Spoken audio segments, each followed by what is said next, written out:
আগামী 20 তারিখে মাননীয় প্রধানমন্ত্রী বগুড়া আসছেন, এই নিয়ে আমাদের অনেক কাজ রয়েছে। আমরা শুধু তার প্রতিনিধি হিসেবে পার্লামেন্টে উপস্থাপন করা, কারণ তিনি তো বাংলাদেশের শুধু বগুড়া প্রধানমন্ত্রী না, বাংলাদেশের প্রধানমন্ত্রী। তাকে আমাদের উপস্থাপন করতে হবে, আমাদের জোরালো দাবি করতে হবে যে আমরা 20 বছর বঞ্চিত ছিলাম, বৈষম্য শিকার ছিলাম, আমাদের এখন সেই সমতায় ফিরিয়ে নিয়ে আসতে হবে। তাহলে আমাদের বগুড়া অনেক উন্নয়ন হয়ে যাবে। আমরা ইতিমধ্যে মাননীয় প্রধানমন্ত্রী শুনেছেন আগামী 20 তারিখে বগুড়াকে সিটি কর্পোরেশন উনি ঘোষণা করবেন। বগুড়া পৌরসভাকে 150 বছর পৌরসভার সমাপ্তি হতে যাচ্ছে আগামী 20 এপ্রিল, এবং এই দিনে আমাদের বগুড়া সিটি কর্পোরেশন উপহার দেবেন আমাদের মাননীয় প্রধানমন্ত্রী। ইতিমধ্যেই পূর্ণাঙ্গ বিশ্ববিদ্যালয় কাজ চলছে। আপনারা পেপার পত্রে দেখেছেন যে একটি কমিটি করে দেওয়া হয়েছে, যে কমিটি এখন বিভিন্ন এইগুলো দেখছেন আর কি কিভাবে এই বাস্তবায়ন করা যায়। এই বাস্তবায়ন কমিটি এটি তারা কাজ করছেন। আমার কাছে মনে হচ্ছে যে এই পার্লামেন্টে এই সেশনই হয়তো বগুড়া পূর্ণাঙ্গ বিশ্ববিদ্যালয় বিজ্ঞান প্রযুক্তি বিশ্ববিদ্যালয় থেকে বগুড়া পূর্ণাঙ্গ বিশ্ববিদ্যালয় আইন হয়তো কিংবা গেজেট হয়তো পাস হবে। আমি সংসদে একেবারে নতুন। আমার প্রথম যেদিন আমি সংসদে প্রবেশ করেছি সেদিন আমাকে শুভেচ্ছা বক্তব্য দেওয়ার জন্য 1 মিনিট দিয়েছিল মাননীয় স্পিকার। তো মাননীয় স্পিকারকে বললাম, মাননীয় স্পিকার বৈষম্য শিকার আমরা, আমাকে 30 সেকেন্ড সময় দেন। তো উনি বললেন ঠিক আছে। সবাই বললো হ্যাঁ মাননীয় স্পিকার সময় দেন। আমি 2 মিনিট সময় পেয়েছিলাম। এর মধ্যে যতটুকু পেরেছি বগুড়ার উন্নয়নে বলার চেষ্টা করেছি, এবং মাননীয় প্রধানমন্ত্রী কিন্তু এটা খুব উনি মনোযোগ দিয়ে সেটি শুনেছেন। কাজেই এই যে বগুড়া সন্তান, বগুড়া প্রতিতে তার ভালোবাসা, বগুড়া প্রতি যে তার একটা দুর্বলতা, সেটা কিন্তু তার আছে। আপনারা লন্ডনে বসে দেখছেন, সেখান থেকেও বলেছে। আবার সেদিন পার্লামেন্টে একজন সংসদ সদস্য বললেন যে আমার এলাকা নদী শুরু হয়েছে, নদী ভেঙে যাচ্ছে। তো বললেন যে আমারও বগুড়া জেলা, আমারও বগুড়ায় সারেকান্দিতে নদী ভাঙে যাচ্ছে, আমারও বগুড়ায়। এই যে দেখেন, এটা তার চিন্তা ভাবনা। পার্লামেন্টে বলছেন এই যে আজকে তার দুর্বলতা। তারেক রহমান যখন সিনিয়র যুগ্ম মহাসচিব ছিলেন তখন বগুড়ায় আসতেন, বগুড়ায় ঘুরে বেরিয়েছেন, বগুড়ার বিভিন্ন সমস্যাগুলো দেখেছেন। বগুড়ায় যে উন্নয়নটা হয়েছে 2001-06 মেডিকেল কলেজ বলেন, রাস্তাঘাট বলেন, গ্যাস বলেন, আপনার আন্তর্জাতিক স্টেডিয়াম বলেন, সবই কিন্তু সেই সময় হয়েছে। ইনশাল্লাহ আমরা বিশ্বাস করি আমাদের প্রধান যে চাহিদাগুলো রয়েছে সেগুলো ইনশাল্লাহ আমরা আগামী 1 থেকে 2 বছরের মধ্যে আমরা বগুড়াবাসীরা পেয়ে যাবো ইনশাল্লাহ। আমি আর বক্তব্য বাড়াবো না। আমি আপনাদের সবাইকে ধন্যবাদ জানাচ্ছি। আমাদের সংস্কৃতি অঙ্গনকে সামনে এগিয়ে নিয়ে যাওয়ার লক্ষ্যে আমাদের যা করণীয় আমরা আপনাদের পাশে আছি ইনশাল্লাহ। পাশে থেকে আপনাদের যত প্রকার। সবাইকে আসসালামু আলাইকুম।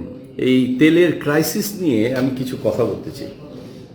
আমি যতটুকু শুনেছি এবং যতটুকু স্টাডি করেছি সে বিষয় নিয়ে একটু কথা বলবো। আর কথাগুলি হচ্ছে এই যে সারা বাংলাদেশে এক ধরনের ক্রাইসিস হচ্ছে। আমি আজকে গাবতলী পর্যন্ত, হেমায়তপুর পর্যন্ত যেতে গিয়ে দেখলাম হাজার হাজার লক্ষ লক্ষ গাড়ির সিরিয়াল। আমার লাইফে আমি এই ধরনের কোনো সিরিয়াল কখনই আমি দেখিনি। শুধুই হচ্ছে হুন্ডা এবং গাড়ি, লরির অন্য অন্য সমস্ত কিছু যারা তেলে চলে। ধরে নেন পুরো বাংলাদেশের মধ্যে মানে তেলের গাড়ি, যেগুলি তেল আনা নেওয়া করে, এই ধরনের গাড়ি আছে, হতে পারে 300 কিংবা 350 কিংবা কম হবে, আমার কোনো আইডিয়া নেই এই বিষয়গুলি।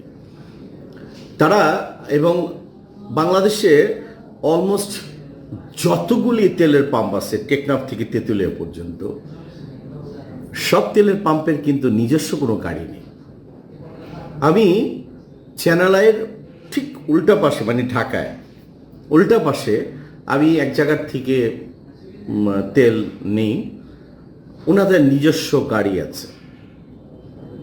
ঢাকায় যেরকম নিকুঞ্জে, তারপর অন্য অন্য জায়গায় বেশ কয়েকজন নিজস্ব গাড়ি আছে। যাদের নিজস্ব গাড়ি নাই তারা কিন্তু একদম মানে বিপাকেই পড়েছে। তাদের হচ্ছে কি, যে গাড়িগুলি ধরে নেন কোম্পানির কিংবা তারা আনা নেওয়া করে, তাদের উপর নির্ভরশীল। এখন তারা তাদেরকে সাপোর্ট দিতে পারছে না, চিনতেও চাচ্ছে না এখন। সো বাংলাদেশে প্রায় 200 থেকে 250 তেলের পাম্প কিন্তু, যাদের নিজস্ব গাড়ি নেই তারা কিন্তু তেলের পাম্পগুলি বন্ধ হয়ে গেছে। এই যে বন্ধ হওয়ার কারণে যাদের নিজস্ব গাড়ি আছে তারা তো তেল আনতে পারছে এবং তারা তেল দিতে পারছে। আর এই বন্ধ হওয়ার কারণে সব জায়গায় তো তেল পাচ্ছে না, তার জন্য ভয়াবহ সিরিয়াল ধরে তেল আনা।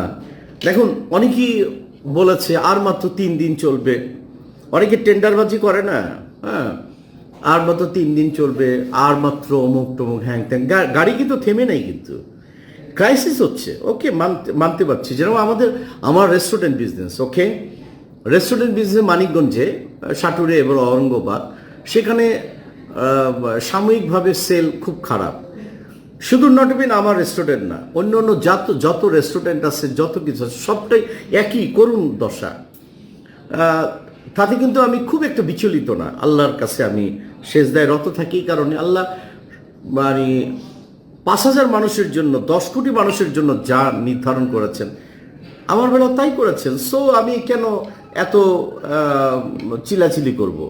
আল্লাহর দ্বারস্থই আমাকে থাকতে হবে। সো এই এখন যদি নতুন করে 50টা 30টা তেলের গাড়ি তৈরি করে, যখন নাকি তেলের ক্রাইসিস চলছে মানছি, কিন্তু যে লেভেলের আমরা বকবক করছি ওই ধরনের কিন্তু ক্রাইসিস কিন্তু নাই। এই যে সমীকরণ, একটু হিসাবটা মিলান। আমি যে হিসাবের কথাগুলি বলছি, এই সমীকরণের কারণেই কিন্তু লাইনকে লাইন হচ্ছে। আপনি কি ভাবছেন শুধু কথার জন্য গভর্নমেন্টকে দোষ দিবেন, কথার জন্য আপনি আমাকে দোষ দিবেন, কথার জন্য আপনাকে আমি দোষ দিব, সেগুলি ভাবছেন না? তাহলে আমি একটু আমেরিকার কথাই বলি। আমেরিকাতে জানেন আমার হোল ফ্যামিলি, প্রায় অলমোস্ট 90% মানুষ ওখানে থাকে। তারা বলছে ওখানে দ্রব্যমূল্য বেড়েছে, তাদের ওই সিরিয়াল লাইন একই অবস্থা। মালয়েশিয়াতে তাই, থাইল্যান্ডে তাই, অন্য অন্য পৃথিবীর পাশ্চাত্য দেশেও কিন্তু